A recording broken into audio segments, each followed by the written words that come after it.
नमस्कार दोस्तों, आइए सुनते हैं मुंशी प्रेमचंद्र के द्वारा लिखी कहानी सौभाग्य के कोड़े। लड़के क्या अमीर के हों क्या गरीब के, विनोदशील हुआ ही करते हैं। उनकी चंचलता बहुधा उनकी दशा और स्थिति की परवाह नहीं करती। नथुआ के माँ बाप दोनों मर चुके थे। अनाथों की भांति वो राय भोलेनाथ के द्वार पर पड़ा रहता था। राय साहब दयाशील पुरुष थे, कभी कभी एक आधा पैसा दे देते। खाने को भी घर से इतना जूठा बचता था कि ऐसे ऐसे कई अनाथ सफर कर सकते थे। पहनने को भी उनके लड़कों के उतारे मिल जाते थे। इसीलिए नथुआ अनाथ होने पर भी दुखी नहीं था। राय साहब ने उसे एक ईसाई के पंजे से छुड़वाया था। इन्हें उनकी परवाह न हुई कि मिशन में उनकी शिक्षा होगी, आराम से रहेगा। उन्हें यह मंजूर था कि वो हिंदू रहे। अपने घर के जूठे भोजन को वो मिशन के भोजन से अधिक पवित्र समझते थे। उनके कमरों की सफाई मिशन की पाठशाला की पढ़ाई से कहीं बढ़कर थी। हिंदू रहे चाहे जिस दशा में, ईसाई हुआ तो फिर सदा के लिए हाथ से निकल गया। नथुआ को बस राय साहब के बंगले में झाड़ू लगा देने के सिवा और कोई काम न था। भोजन करके खेलता फिरता रहता था। कर्मानुसार ही उसकी वर्ण व्यवस्था भी हो गई थी। घर के अन्य नौकर चाकर उसे भंगी कहते थे और नथुआ को इसमें कोई ऐतराज न होता था। नाम की स्थिति पर क्या असर पड़ सकता है, इसकी उस गरीब को कुछ खबर ना थी। भंगी बनने में कुछ हानि भी ना थी। उसे झाड़ू देते समय कभी पैसे पड़े मिल जाते, कभी और कोई चीज।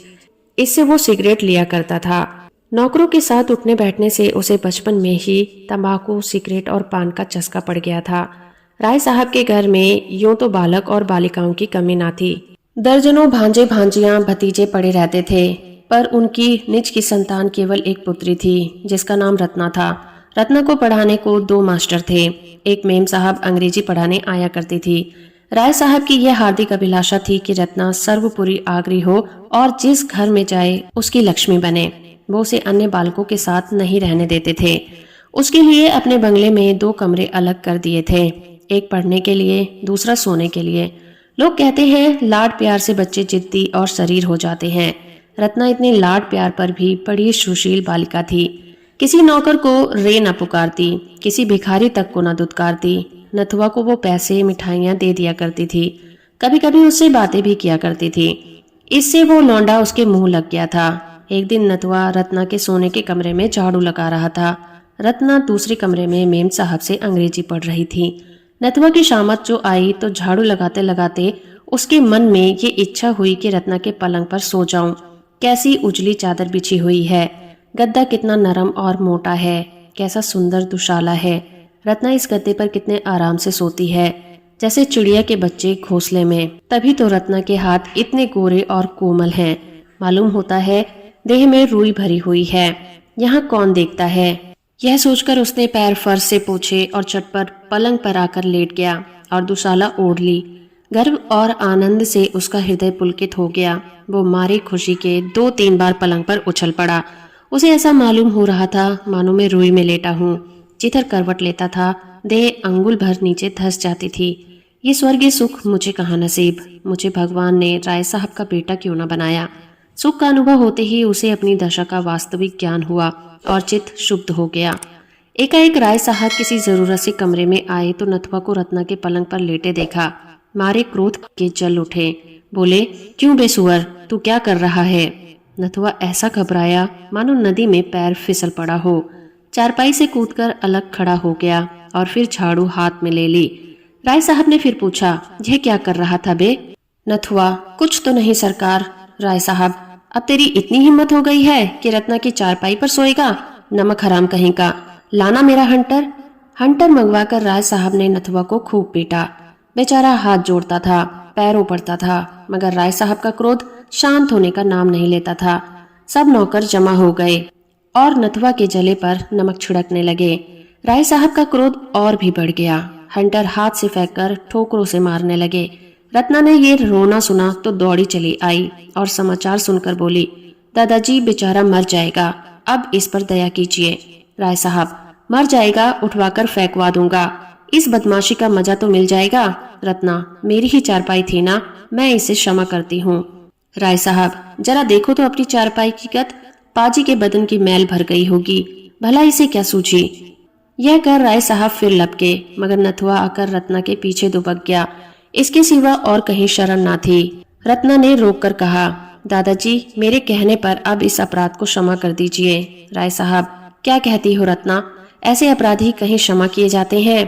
खैर, तुम्हारे कहने पर छोड़ देता हूँ, नहीं तो आज जान लेकर छोड़ता। सुन बे नथुआ, अपना भला चाहता है तो फिर यहाँ ना आना, इसी दम निकल जा, सुअर। नथुआ प्राण छोड़कर भागा, पीछे फिरकर न देखा। सड़क पर पहुंचकर वो खड़ा हो गया। यहाँ राय साहब उसका कुछ नहीं कर सकते थे। यहाँ सब लोग उसकी मुंह देखी तो ना कहेंगे, कोई तो कहेगा ही कि लड़का था, भूल ही हो गई, तो क्या प्राण ले लिए जाएंगे? यहाँ मारे तो देखूं, गाली देकर भागूंगा, फिर कौन मुझे पा सकता है? इस विचार से उसकी हिम्मत बंधी। बंगले की तरफ मुंह करके जोर से बोला, यहाँ आओ तो देखे, और फिर भागा कि कहीं राय साहब ने सुन न लिया हो। नथुआ थोड़ी ही दूर गया था कि रत्ना की मेम साहिबा अपने टमटम पर सवार आती हुई दिखाई दी। उसने समझा शायद मुझे पकड़ने आ रही हैं, फिर भागा, किंतु जब पैरों में दौड़ने की शक्ति न रही तो खड़ा हो गया। उसके मन ने कहा, वह मेरा क्या कर लेगी, मैंने उसका कुछ बिगाड़ा है? एक क्षण में मेम साहिबा आ पहुंची और टमटम रोककर बोली, नाथू, कहाँ जा रहे हो? नथुआ, कहीं नहीं। मेम, राय साहब के यहाँ फिर जाएगा तो वो मारेंगे, क्यों नहीं मेरे साथ चलता? मिशन में आराम से रह, आदमी हो जाएगा। नथुआ, किरिस्तान तो ना बनाओगी? मेम, किरिस्तान क्या भंगी से भी बुरा है, पागल। नथुआ, ना भैया, किरिस्तान ना बनूंगा। मेम, तेरा जी चाहे ना बनना, कोई जबरदस्ती थोड़ी ही है। नथुआ थोड़ी देर तो टमटम के साथ चला, पर उसके मन में संशय बना हुआ था। सहसा वो रुक गया। मेम साहब ने पूछा, क्यों, चलता क्यों नहीं? नथुआ, मैंने सुना है मिशन में जो कोई आता है किरिस्तान हो जाता है, मैं ना जाऊंगा, आप झांसा देती हैं। मेम, अरे पागल, वहाँ तुझे पढ़ाया जाएगा, किसी की चाकरी ना करनी पड़ेगी, शाम को खेलने को छुट्टी मिलेगी, कोट पतलून पहनने को मिलेगी, चल के 2-4 दिन देख तो लो। नथुआ ने इस प्रलोभन का उत्तर न दिया, एक गली से होकर भागा। जब टमटम दूर निकल गया तो वो निश्चित होकर सोचने लगा, जाऊं, कहीं कोई सिपाही पकड़कर थाने में ना ले जाए। मेरी बिरादरी के लोग तो वहाँ रहते हैं, क्या वो मुझे अपने घर रखेंगे? कौन बैठकर खाऊंगा, काम तो करूंगा ही, बस किसी को पीठ पर रहना चाहिए। आज मेरी कोई पीठ पर होता तो मजाल थी कि राय साहब मुझे यूं मारते, सारी बिरादरी जमा हो जाती, घेर लेती, घर की सफाई बंद हो जाती, कोई द्वार पर झाड़ू तक न लगाता, सारी राय साहिबी निकल जाती। ये निश्चित करके वो घूमता फिरता भंगियों के मोहल्ले में पहुंचा। शाम हो गई थी। कई भंगी एक पेड़ के नीचे चटाइयों पर बैठे शहनाई और तबल बजा रहे थे। यह उनकी जीविका थी। गान विद्या की जितनी यहाँ छीछलेदर हुई है उतनी कहीं न हुई होगी। नथुआ जाकर वहाँ खड़ा हो गया। उसे बड़ा ध्यान से सुनते देखकर एक भंगी ने पूछा, कुछ गाता है? नथुआ, अभी तो नहीं गाता, पर सिखा दोगे तो गाने लगूंगा। बहाना मत कर, बैठ, कुछ गाकर सुना। मालूम तो हो कि तेरे गला भी है या नहीं? गला ही ना होगा तो क्या कोई सिखाएगा? नथुआ मामूली बाजार के लड़कों की तरह कुछ न कुछ गाना जानता ही था। रास्ता चलता तो कुछ न कुछ गाने लग जाता था। तुरंत गाने लगा। उस्ताद ने सुना, जोहरी था, समझ गया ये कांच का टुकड़ा नहीं। बोला, कहाँ रहता है? नथुआ ने अपनी राम कहानी सुना दी। परिचय हो गया। उसे आश्रय मिल गया और विकास का ये अवसर मिल गया जिसने उसे भूमि से आकाश पर पहुंचा दिया। 3 साल उड़ गए। नथुआ के गाने की सारे शहर में धूम मच गई और वो केवल एक गुणी नहीं, सर्वगुणी था। गाना, शहनाई बजाना, पखावज, सारंगी, तंबूरा, सितार, सभी कलाओं में दक्ष हो गया। उस्तादों को भी उसकी चमत्कारिक बुद्धि पर आश्चर्य होता था। ऐसा मालूम होता था कि उसने पहले ही पढ़ी हुई विद्या दोहरा ली है। लोग 10-10 सालों तक सितार बजाना सीखते रहते हैं और नहीं आता। नथुआ को 1 महीने में उसके तारों का ज्ञान हो गया। ऐसे कितने ही रत्न पड़े हुए हैं जो किसी पारखी से भेंट न होने के कारण मिट्टी में मिल जाते हैं। संयोग से इन्हीं दिनों ग्वालियर में एक संगीत सम्मेलन हुआ। देश देशांतरों में संगीत के आचार्य निमंत्रित हुए। उस्ताद घूरे को भी न्योता मिला। नथुआ इन्हीं का शिष्य था। उस्ताद ग्वालियर चले तो नाथू को भी साथ लेते गए। 1 सप्ताह तक ग्वालियर में बड़ी धूमधाम रही। नाथू ने वहाँ खूब नाम कमाया। उसे सोने का तमगा इनाम मिला। ग्वालियर के संगीत विद्यालय के अध्ययन ने उस्ताद घूरे से आग्रह किया कि नाथूराम को संगीत विद्यालय में दाखिला करा दो। यहाँ संगीत के साथ उसकी शिक्षा भी हो जाएगी। घूरे को मानना पड़ा। नाथूराम भी राजी हो गया। नाथूराम ने 5 वर्षों में विद्यालय की सर्वोच्च उपाधि प्राप्त कर ली। इसके साथ साथ भाषा, गणित और विज्ञान में उसकी बुद्धि ने अपनी प्रखरता का परिचय दिया। अब वो समाज का भूषण था। कोई उससे न पूछता था कौन जाति हो। अपने सम्मान की रक्षा के लिए वो ऊंचे वर्ण वालों का आचरण रखने लगा था। मदिरा मांस त्याग दिया था। नियमित रूप से संध्या उपासना करने लगा था। कोई कुलीन ब्राह्मण भी इतना आचार विचार नहीं करता होगा। नाथूराम को पहले ही उसका नाम हो चुका था। नाथूराम तो पहले ही उसका नाम हो चुका था। अब उसका कुछ और सुसंस्कार हुआ। वो आचार्य नाम से मशहूर हो गया। साधारणतः लोग आचार्य ही कहा करते थे। राज दरबार से उसे अच्छा वेतन मिलने लगा। 18 साल की आयु में इतनी ख्याति बिरले ही किसी गुणी को नसीब होती है। लेकिन ख्याति प्रेम वो प्यास है जो कभी नहीं बुझती। वो अगस्त्य ऋषि की भांति सागर को पीकर भी शांत नहीं होती। महाशय आचार्य ने यूरोप को प्रस्थान किया। वो पाश्चात्य संगीत पर भी अधिकृत होना चाहते थे। जर्मनी के सबसे बड़े संगीत विद्यालय में दाखिल हो गए और 5 सालों के निरंतर परिश्रम और उद्योग के बाद आचार्य की पदवी लेकर इटली की सैर करते हुए ग्वालियर लौट आए। और उसके एक ही सप्ताह के बाद मदन कंपनी ने उन्हें 3000 रुपये मासिक वेतन पर अपनी शाखाओं का निरीक्षक नियुक्त कर दिया। वो यूरोप जाने से पहले ही हजारों रुपए जमा कर चुके थे। यूरोपों में भी ओपराओं और नाट्यशालाओं में उनकी खूब आवभगत हुआ करती थी। कभी कभी एक दिन में इतनी आमदनी हो जाती थी जितनी यहाँ के बड़े से बड़े गवैयों को बरसों में नहीं हुआ करती। लखनऊ से विशेषकर प्रेम होने के कारण उन्होंने वहीं निवास करने का निश्चय किया। आचार्य महाशय लखनऊ पहुंचे तो उनका चित्त गदगद हो गया। यही उनका बचपन बीता था। यही एक दिन वो अनाथ थे। यही गलियों में कनकोए लूटते रहते थे। यही बाजारों में पैसे मांगते फिरते थे।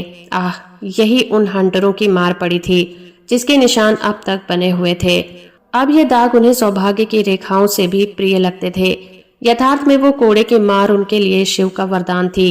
राय साहब के प्रति अब उनके दिल में क्रोध या प्रतिकार का लेश मात्र भी नहीं था। उनकी बुराइयां भूल गई थी, भलाइयां याद रह गई थी। और रत्ना को उन्हें दया और वात्सल्य की मूर्ति किसी याद आती थी। विपत्ति पुराने घावों को बढ़ाती है, संपत्ति उन्हें भर देती है। गाड़ी से उतरे तो छाती धड़क रही थी। 10 साल तक बालक, 23 वर्ष का जवान, शिक्षित भद्र युवक हो चुका था। उसकी माँ भी उसे देखकर न कह सकती थी कि यही मेरा नथुआ है। लेकिन उनकी काया पलट की अपेक्षा नगर की काया पलट और भी विस्मयकारी थी। ये लखनऊ नहीं, कोई दूसरा ही नगर था। स्टेशन से बाहर निकलते ही देखा कि शहर के कितने ही छोटे बड़े आदमी उनका स्वागत करने को खड़े हैं। उनमें एक युवती रमणी थी जो रत्ना से बहुत मिलती थी। लोगों ने उससे हाथ मिलाया और रत्ना ने उनके गले में फूलों का हार डाल दिया। ये विदेश में भारत का नाम रोशन करने का पुरस्कार था। आचार्य के पैर डगमगाने लगे। ऐसा जान पड़ता था अब नहीं खड़े रह सकते। ये वही रत्ना है। भोली भाली बालिका ने सौंदर्य, लज्जा, गर्व और विनय की देवी का रूप धारण कर लिया था। उनकी हिम्मत न पड़ी कि रत्ना की तरफ सीधी आंखों से देख सके। लोगों से हाथ मिलाने के बाद वो बंगले में आए जो उनके लिए पहले से ही सजाया गया था। उसको देखकर वो चौंक पड़े। ये वही बंगला था जहां रत्ना के साथ वो खेला करते थे। सामान भी वही था, तस्वीरें भी वही, कुर्सियां और मेजें सब वही, शीशे के आलात वही, यहाँ तक कि फर्श भी वही था। उसके अंदर कदम रखते ही आचार्य महाशय के हृदय में कुछ वही भाव जागृत हो रहे थे जो किसी देवता के मंदिर में जाकर धर्मपरायण हिंदू के हृदय में होते हैं। वो रत्ना के शयनागर में पहुंचे तो उनके हृदय में ऐसी ऐठन हुई कि आंसू बहने लगे। ये वही पलंग है, वही बिस्तर और वही फर्श। उन्होंने अधीर होकर पूछा, ये किसका बंगला है? कंपनी का मैनेजर साथ था। बोला, एक राय भोलानाथ है, उन्हीं का है। आचार्य, राय साहब कहाँ गए? मैनेजर, खुदा जाने कहाँ चले गए। ये बंगला कर्ज की इल्लत में नीलाम हो रहा था। मैंने देखा हमारे थिएटर के करीब है। अधिकारियों की खातिरदारी के लिए इसे कंपनी के नाम से खरीद लिया। 40,000 में ये बंगला सामान समेत मिल गया। आचार्य, मुफ्त मिल गया? तुम्हें राय साहब की कुछ खबर नहीं? मैनेजर, सुना था कि कहीं तीर्थ करने गए थे, खुदा जाने लौटे या नहीं। आचार्य महाशय जब शाम को सावधान होकर बैठे तो एक आदमी से पूछा, क्यों जी, उस्ताद घूरे का भी हाल जानते हो? उनका नाम बहुत सुना है। आदमी ने सकरूनन भाव से कहा, खुदाबंद उनका हाल कुछ न पूछिए। शराब पीकर घर आ रहे थे, रास्ते में बेहोश होकर सड़क पर गिर पड़े। उधर से एक मोटर लारी आ रही थी। ड्राइवर ने देखा नहीं, लारी उनके ऊपर से निकल गई। खुदाबंद अपने फन में एक था। अब उनकी मौत से लखनऊ वीरान हो गया। अब ऐसा कोई नहीं रहा जिस पर लखनऊ को घमंड हो। नथुआ नाम के एक लड़के को उन्होंने कुछ सिखाया था और उससे हम लोगों को उम्मीद थी कि उस्ताद का नाम जिंदा रखेगा, पर वह यहाँ से ग्वालियर चला गया, फिर पता नहीं कि कहाँ गया। आचार्य महाशय के प्राण सूखे जाते थे कि अब बात खुली। दम रुका हुआ था, जैसे कोई तलवार लिए सिर पर खड़ा हो। बारे कुशल हुई, घड़ा चोट खाकर भी बच गया। आचार्य महाशय उस घर में रहते थे, किंतु उसी तरह जैसे कोई नई बहू अपने ससुराल में रहती है।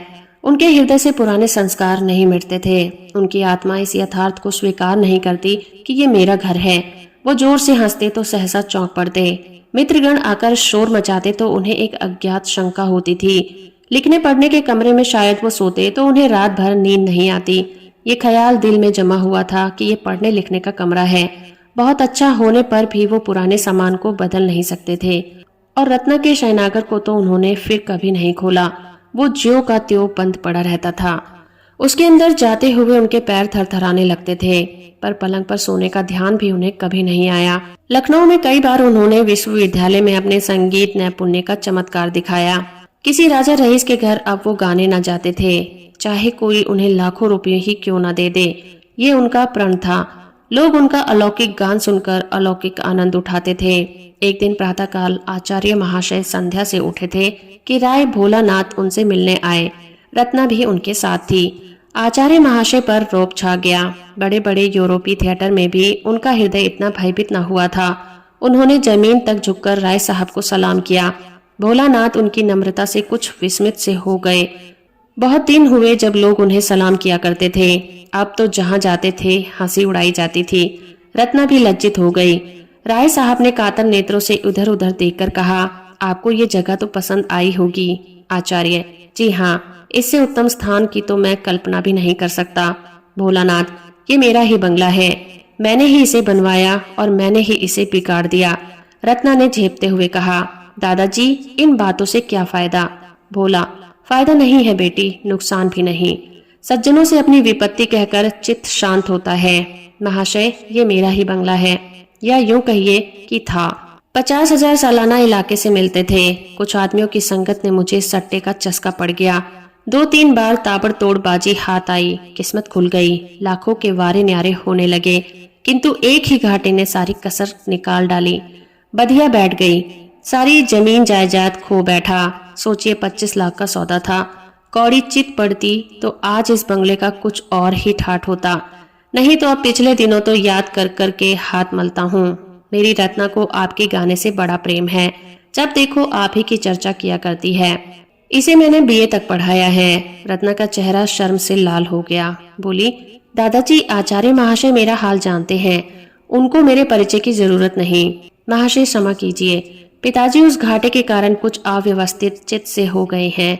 ये आपसे ये प्रार्थना करने आए हैं कि यदि आपको कोई आपत्ति ना हो तो वो कभी कभी इस बंगले को देखने आ जाया करें। इससे उनके आंसू पुछ जाएंगे। उन्हें इस विचार से संतोष होगा कि मेरा कोई मित्र उनका स्वामी है। बस यही कहने के लिए यहाँ आपकी सेवा में आए हैं। आचार्य ने विनयपूर्ण शब्दों में कहा, इसके पूछने की जरूरत नहीं है। घर आपका है, जिस वक्त जी चाहे शौक से आए। बल्कि आपकी इच्छा हो तो आप इसमें रह सकते हैं। मैं अपने लिए कोई दूसरा स्थान ठीक कर लूंगा। राय साहब ने धन्यवाद दिया और चले गए। वो दूसरे तीसरे दिन यहाँ जरूर आते और घंटों बैठे रहते। रत्ना भी उनके साथ अवश्य आती। फिर कुछ दिन बाद प्रतिदिन आने लगे। एक दिन उन्होंने आचार्य महाशय को एकांत में जाकर पूछा, क्षमा कीजिएगा, आप अपने बाल बच्चों को क्यों नहीं बुला लेते? अकेले तो आपको बहुत कष्ट होता होगा। आचार्य, मेरा तो अभी विवाह नहीं हुआ और ना करना चाहता हूँ। ये कहते ही आचार्य महाशय ने आंखें नीचे कर ली। भोलानाथ, ये क्यों? विवाह से आपका क्यों द्वेष है? आचार्य, कोई विशेष कारण तो नहीं बता सकता, इच्छा ही नहीं होती। भोला, आप ब्राह्मण हैं? आचार्य जी का रंग उड़ गया। संशक होकर बोले, यूरोप की यात्रा के बाद वर्ण भेद नहीं रहता। जन्म से चाहे जो कुछ रहूं, कर्म से तो शूद्र ही हूँ। भोलानाथ, आपकी नम्रता को धन्य है। संसार में ऐसे सज्जन लोग भी पड़े हुए हैं। मैं भी कर्मों से ही वर्ण मानता हूँ। नम्रता, शील, विनय, आचार, धर्म निष्ठा, विद्या, प्रेम, यह सब ब्राह्मणों के गुण हैं और मैं आपको ब्राह्मण ही समझता हूँ। जिसमें यह गुण नहीं वो ब्राह्मण नहीं और कदापि नहीं। रत्ना को आपसे बड़ा प्रेम है। आज तक कोई पुरुष उसकी आंखों में नहीं जचा, किंतु आपने उसे वंशीभूत कर लिया। इस धृष्टता की क्षमा कीजिएगा। आपके माता पिता आचार्य, मेरे माता पिता तो आप ही हैं। जन्म किसने दिया यह मैं स्वयं नहीं जानता। मैं बहुत छोटा था तभी उनका स्वर्गवास हो गया। राय साहब, वह आज जीवित होते तो आपको देखकर उनकी गज भर छाती होती। ऐसे सपूत बेटे कहाँ होते हैं। इतने में रत्ना एक कागज लिए हुए आई और राय साहब से बोली, दादाजी, आचार्य महाशय काव्य रचना भी करते हैं। मैं इनकी मेज पर से ये उठा लाई हूँ। सरोजनी नायडू के सिवा ऐसी कविता मैंने और कहीं नहीं देखी। आचार्य ने छिपी हुई निगाहों से एक बार रत्ना को देखा और झेपते हुए बोले, यूं ही कुछ लिख दिया था, मैं काव्य रचना क्या जानूं।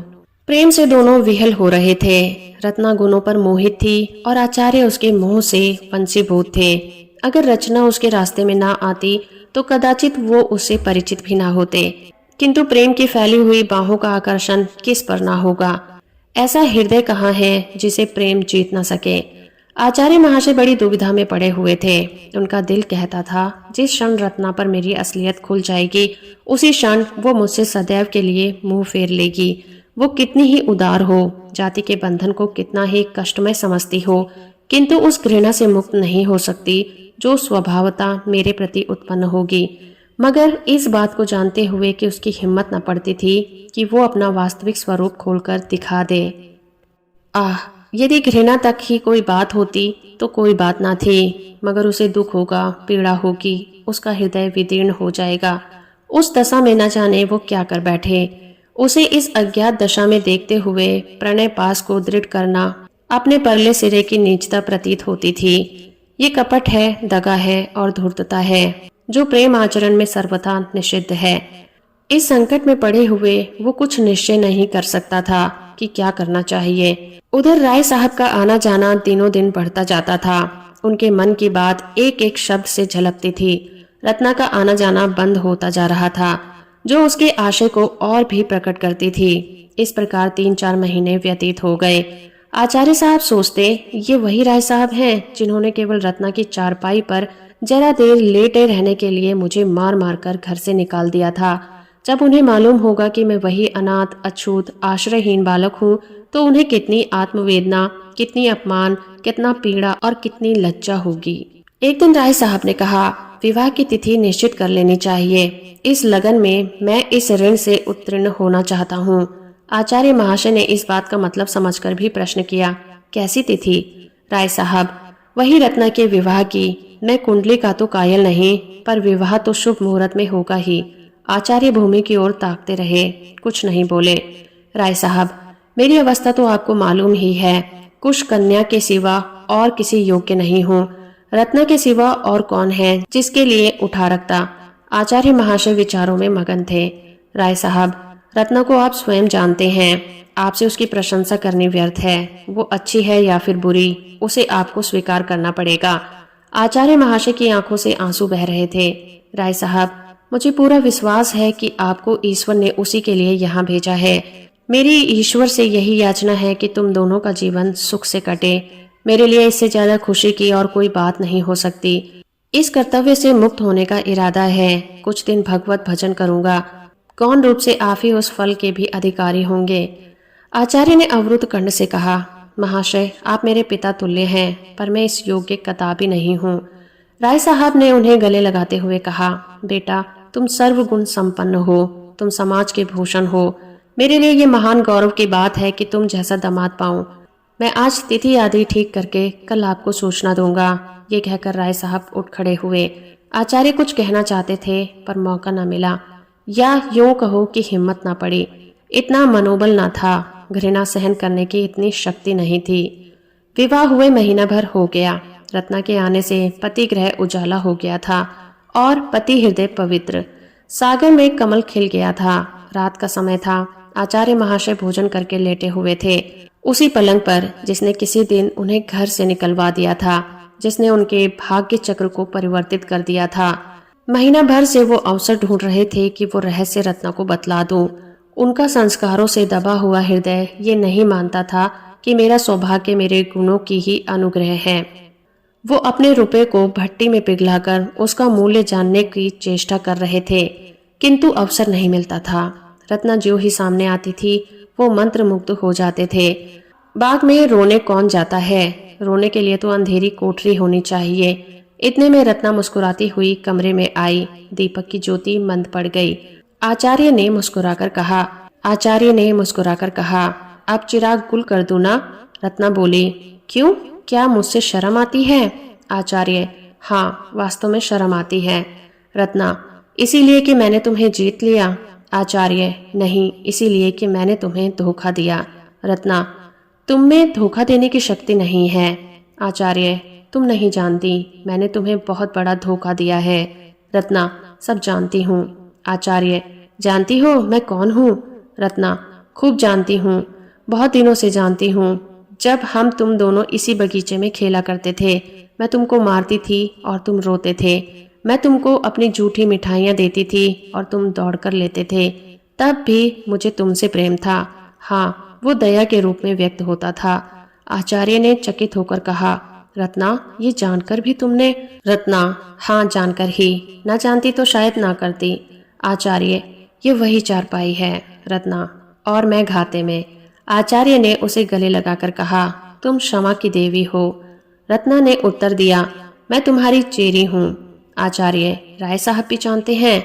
रत्ना, नहीं, उन्हें नहीं मालूम है। उनसे भूलकर भी न कहना, नहीं तो वो आत्मघात कर लेंगे।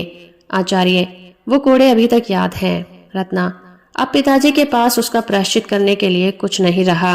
क्या अब भी तुम्हें संतोष नहीं हुआ? तो दोस्तों, अभी आप सुन रहे थे मुंशी प्रेमचंद्र के द्वारा लिखी कहानी सौभाग्य के कोड़े। उम्मीद करती हूँ ये कहानी और मेरा ये प्रयास आपको अच्छा लगा होगा। वीडियो को लाइक और चैनल को सब्सक्राइब करना बिल्कुल मत भूलिएगा।